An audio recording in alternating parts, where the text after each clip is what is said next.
స్వాగతం శివ సాహితీ మీడియా కథలకు ప్రాణం డివి.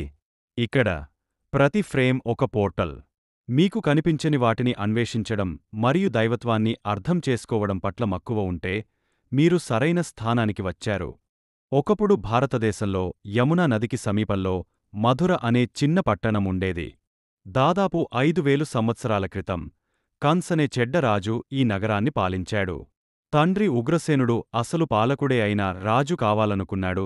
ఉగ్రసేనుడు చాలా దయగల రాజు, కాని కంస్ దీనికి విరుద్ధంగా ఉన్నాడు. వారి రాజు చాలా అన్యాయం మరియు దుర్మార్గుడు కాబట్టి మధుర ప్రజలకు ఇది చాలా కష్టమైన సమయం. కంస్ కూడా యదు వంశపు పాలకులతో చాలా పోరాడేవారు. ఈ బ్యాడ్ న్యూస్ మధ్యలో త్వరలో ఒక శుభవార్త వచ్చింది. కంసుని సోదరి దేవకి వివాహం జరగాల్సి ఉంది. మథుర ప్రజలు సంబరాలు చేసుకోవడం ప్రారంభించారు. కంస్ పాలించినప్పటి నుండి వారు చేయలేదు. దేవకి రాజు వాసుదేవ్ను వివాహం చేసుకుంటాడు మరియు కంస్ సంతోషంగా ఉన్నాడు. దేవకి మరియు రాజు వాసుదేవ్ వివాహం చేసుకున్న తర్వాత కంస్ వారిని తానే ఇంటికి తీసుకువెళ్లాలని నిర్ణయించుకున్నాడు. అప్పటి సంప్రదాయాల ప్రకారం వారిని రాజమర్యాదలతో సత్కరించేవాడు. కంస్ వారిని ఇంటికి తీసుకెళ్లడానికి రథంపై కూర్చున్నప్పుడు అతనికి ఒక దివ్యమైన స్వరం వినిపించింది. ఉరుములు మెరుస్తున్న ఆకాశం నుండి వచ్చిన స్వరం, దుర్మార్గులారా, మీ అంతం దగ్గరపడింది. దేవకి, వసుదేవులకు పుట్టబోయే 8వ కొడుకు నిన్ను చంపేస్తాడు. దివ్యస్వరం మరియు అది చెప్పినది విని కంస్ చాలా భయపడ్డాడు. కాని వెంటనే అతని భయం కోపంగా మారింది. అతను దేవకిని చంపాలని నిర్ణయించుకున్నాడు. ఎందుకంటే తల్లి లేకపోతే ఆమె బిడ్డకు ఎలా జన్మనిస్తుంది? అందుకే ఆమెను చంపడానికి కత్తి తీశాడు. కంసేమి చేయబోతున్నాడో చూసిన రాజు వాసుదేవ్ భయపడ్డాడు. అతను మోకాళ్లపై పడి దేవకిని చంపవద్దని కంస్ని వేడుకున్నాడు. కంస్, దయచేసి మీ సోదరిని చంపకండి.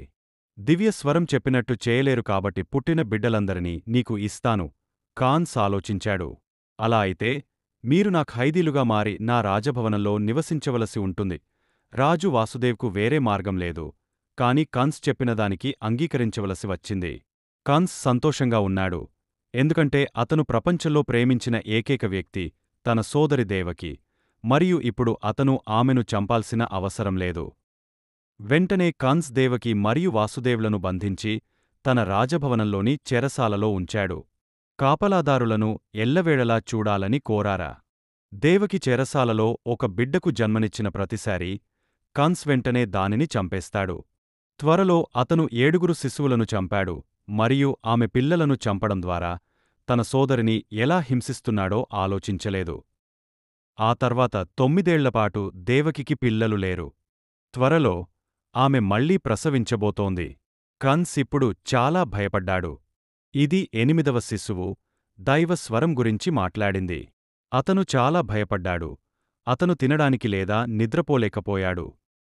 చెరసాలలో కంస్ తన బిడ్డను మళ్లీ చంపేస్తుందనే ఆలోచనతో దేవకి ఏడుస్తోంది.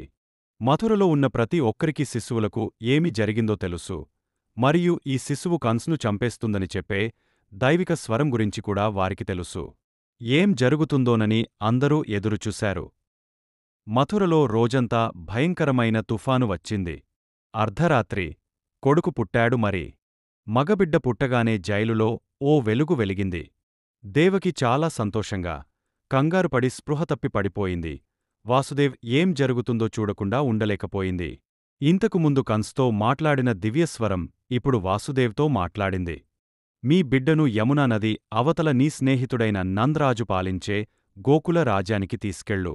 అతని భార్య యశోద రాణి ఆడబిడ్డకు జన్మనిచ్చింది. శిశువులను మార్పిడి చేసి అమ్మాయితో వెంటనే తిరిగరండి. నీ 8వ కొడుకు పుట్టిన సంగతి ఎవ్వరికీ తెలీదు. వాసుదేవ్ చెప్పినట్లే చేశాడు.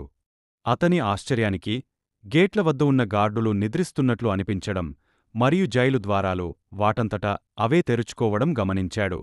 తన తల్లి నుండి ఆడ శిశువును తీసివేయడం చాలా బాధగా అనిపించినప్పటికీ అతనికి అది తప్ప వేరే మార్గం.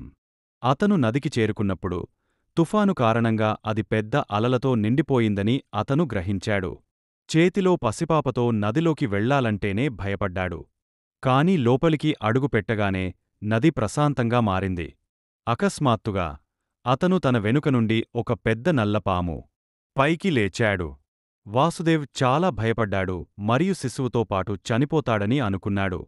కాని పాము వాసుదేవ్పై వాన నుండి శిశువును రక్షించడానికి హుడ్లాగా వ్యాపించింది. వెంటనే వాసుదేవ్ గోకుల రాజ్యానికి చేరుకుని పిల్లలను మార్చుకుని తిరిగే జైలులో ఉన్నాడు. అతను దేవకి పక్కన ఉన్న జైలు నేలపై శిశువును ఉంచిన వెంటనే అది కేకలు వేసింది. దేవకి యొక్క 8వ శిశువును చంపడానికి కంసుడు పరుగెత్తుకుంటూ వచ్చాడు. దేవకి ఇన్నాళ్లూ స్పృహ తప్పింది.